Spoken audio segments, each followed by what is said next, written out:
Hello and welcome to Easy Gluten Free. Today I'll be showing FaveHealthyRecipes.com how to make this really easy Chipotle chicken mac and cheese.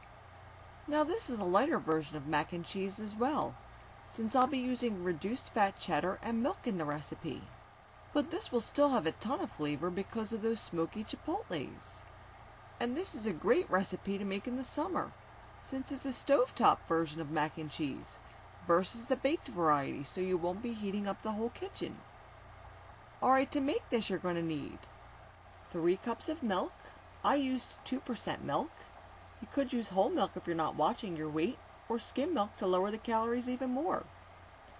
2 tablespoons of butter, 1/2 teaspoon of salt, 1/8 teaspoon of pepper, a cornstarch slurry, which I made by mixing together 2 tablespoons of cornstarch with 2 tablespoons of cold water until smooth, 1 cup of grated cheddar, which by weight was 4 ounces, and you'll want to get an extra sharp variety with more flavor since we're not using a ton of cheese in the recipe.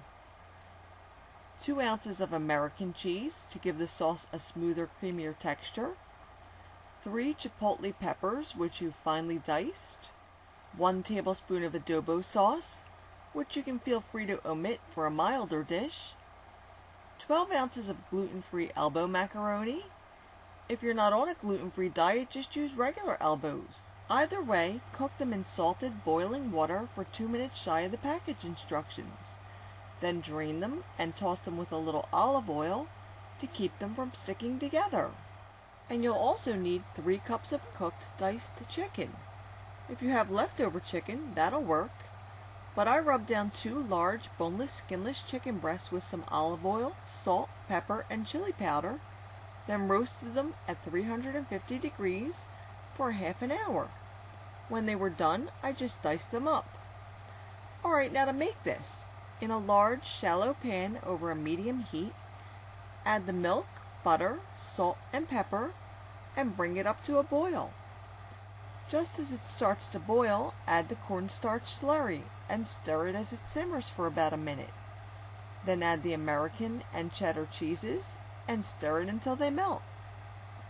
Add the diced chipotles and adobo sauce, then add the elbows and stir to combine.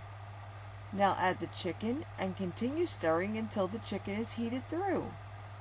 Sprinkle on a little paprika or cayenne pepper if you want, and then it's ready to serve. It's really hard to find a dish of comfort food that's this easy to make. And if you're more of a fan of baked mac and cheese, then by all means you can pour the whole thing into a greased casserole dish, sprinkle on more cheese or some buttered breadcrumbs, make sure they're gluten-free, and stick the whole thing under the broiler for a few minutes. However you want to make it, I hope you're going to give it a try. And if you'd like to see the recipe in print, you could always visit my blog. And for additional recipes and tips to fit in with your healthy lifestyle, visit my friends at FaveHealthyRecipes.com. See you again soon.